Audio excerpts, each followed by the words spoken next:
Welcome to the KuppingerCole Analyst Chat. I'm your host. My name is Matthias. I'm Senior Analyst and Lead Advisor at KuppingerCole Analysts. My guest today is, again, Martin Kuppinger. He is the founder of KuppingerCole and he is the Principal Analyst here at KuppingerCole. Hi, Martin. Hi, Matthias. Pleasure to meet you again. Today we want to cover a topic that has just in the last year hit the news, hit the IAM-related press. It's a term, a terminology, and a four-letter acronym that is newly designed and that has been also adopted by some of the IAM IGA vendors already. We want to talk about a term that's called CIEM. It's called Cloud Infrastructure Entitlement Management, and we want to take a bit of a perspective here. As a first start, what is your initial perspective on CIEM, Martin? I think as analysts, we're seeing so many new themes, so many new buzzwords popping up, and the question always is, what is behind that? And when I first looked at CIEM, I had a couple of thoughts. The one is, at the end, they are probably all centered around one thing. It is not really that new. So we have a field we are covering in PAM for DevOps, where it's about how can you give privileges sort of at runtime to people which need to manage certain things in infrastructure. So some of the technology is here, and it's part of an established field. We have discussions, and I had discussions with customers years ago about how could you implement just-in-time provisioning, just-in-time sort of granting of access. I'm working on the field of dynamic authorization management or policy-based access, which provides access at runtime at a certain point. The term of ephemeral certificates as one element for granting access more from a technical perspective is around for quite a while. And so the obvious question, even if you take a little bit of, there's AI in which looks at, should I really give this? So there's a risk factor in at the end. It still means it is something which we have seen before, where we see evolution, where we see a need for getting better. But does it deserve to be seen and treated as a separate technology? Question mark. And I think that's the other point we should discuss today. If we consider this being a relevant evolution, I'm absolutely there. We need to be better in just-in-time access. And that's what it is about at the core. But we need to do it for everything, not just for cloud infrastructure.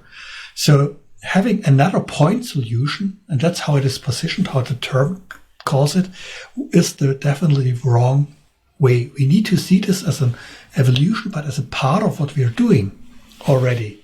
And getting better there, not just saying, next technology, and then you have a slew of different tools, and that doesn't help anyone.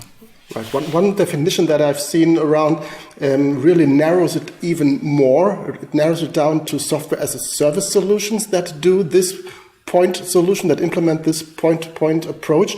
So it's really a SaaS solution that is managing cloud access risk at runtime. And it does this by managing entitlements and even taking care of data governance, but really in this narrow aspect of being as a service and focusing on cloud infrastructure. So it's really just one part of what we older IAM guys consider to be provisioning, runtime provisioning, risk-based AI supported provisioning. But in the end, it's provisioning that needs to be guided by an overall IAM infrastructure, right?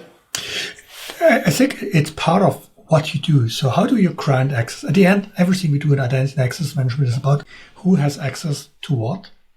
And we are working on approaches that help us to grant this access when it's needed and only when it's needed. So it is part of that story. And I see really some interesting innovation I've been waiting for many years. So what the vendor is doing there is good. It is great. There are a lot of interesting things and a lot of helpful things where the customers have been waiting for years. And that might, for instance, complement, that might even in some areas replace existing solutions.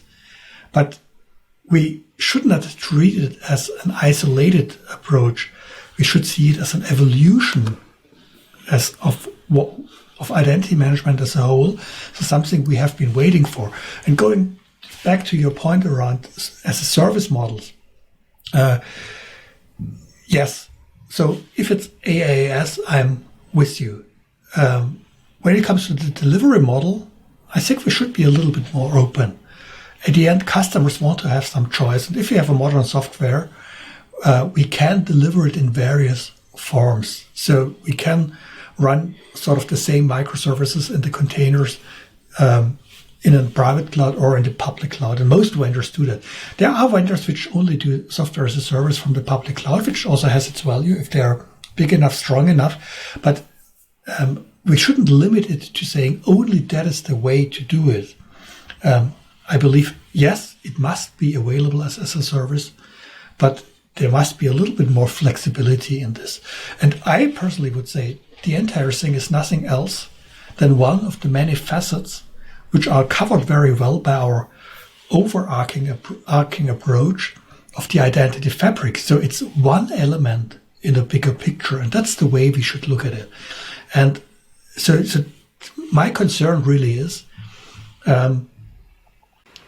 that with new technologies, there pops up something new, and then you have another deployment and another one, and at some point you then try to converge it again. So let's better understand how this works with the rest and place it rightfully at the point where it adds value to what you have. And there is value in these approaches. And some of the things, some of the new vendors in that space are doing, but it's, as I've said, it's part of a bigger picture. And I don't think it deserves a separate acronym for itself. Exactly. And if we look at providing access to cloud platforms, then usually organizations have been looking very deeply into what these cloud platforms do for them. What are the services that they run there? What is the workload? What is the criticality of such a workload? If you now then put the provisioning engine into a cloud service, then you add more complexity. Another solution that you need to apply scrutiny when using this software, when choosing this software. So you add another point that potentially can be attacked, can be threatened. So it might be, just as you said, something that you want to run under more control on your side, maybe as a microservice, maybe as a container deployed somewhere closer to your own control, not trusting in yet another software as a service solution. Many organizations that we see in advisory do that. Yeah, so I could even live with saying, okay, I go here for as a service deployment. Sure. But the point I criticize more is really the cloud infrastructure. So we need this type of entitlement, but not only for the cloud. So it can come from the cloud or not. But we don't need it only for the cloud and not only for the cloud infrastructure. We need it for SaaS services, which is not cloud infrastructure. We need it for solutions we have on premises. We need it everywhere. And again, that's the point. There's something really good and valid in that, but the approach is CIEM. The CI part is way too narrow for what we really need. And I think this is a risk also for these technology providers, that this is seen as too narrow. There's more than cloud infrastructure, which needs a way more dynamic approach of granting and revoking entitlements. And we need also to add not only the management of entitlement, but also the governance aspect behind it. I believe that our identity fabric picture is the one where you should place this as one central and one important, one vital element, serving what customers are waiting for quite a long time. Right. So from our perspective, it would be one key building block within an architecture, but it's not necessarily a market segment on its own. And as you said, it does not deserve necessarily yet another acronym. It's something that needs to be well integrated, needs to be well put into context within an identity fabric here. Yes, I think the point is, I'm really convinced that this technology will converge with established technologies in that space. It will become part of on one hand, more the privileged access management focused solutions, and on the other hand, the modern IGA solutions. So it will be a obvious convergence we will observe here. Right, and if you look at the actual market, if you look at vendors that really also use this term just because it's a term that's out there and that of course has some hype around that and that has a marketing buzz, they implement that mainly as part of an existing IGA solution and add this CIEM in addition to what they already deliver, and this is already well integrated. So it's one service within one platform. Yeah, and I think the customer value does not arise by having another technology, but by solving an additional business problem. And that's what we should look at. So yes, have a look at that market, but don't do CIEM for the sake of CIEM, but put it into the context of your broader identity management picture. And yes, it is part of your identity management modernization strategy. It is important, but it's nothing which should be seen as yet another technology. It's part of what you have and what you should have in future. Exactly. And it does solve a problem. It solves the integration of, for example, cloud platforms with an existing IGA solution, because there have been gaps before. But as you said, it needs to be designed bigger, broader, with a bigger picture in mind.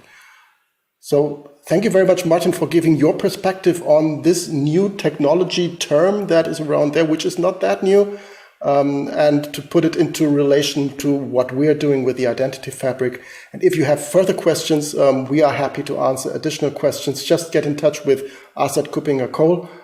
Just contact us via the website, or just contact us via our Twitter handles or the info@kuppingercole.com mail address. Thank you again, Martin, for being my guest today. Thank you, Matthias. See you soon. Bye-bye.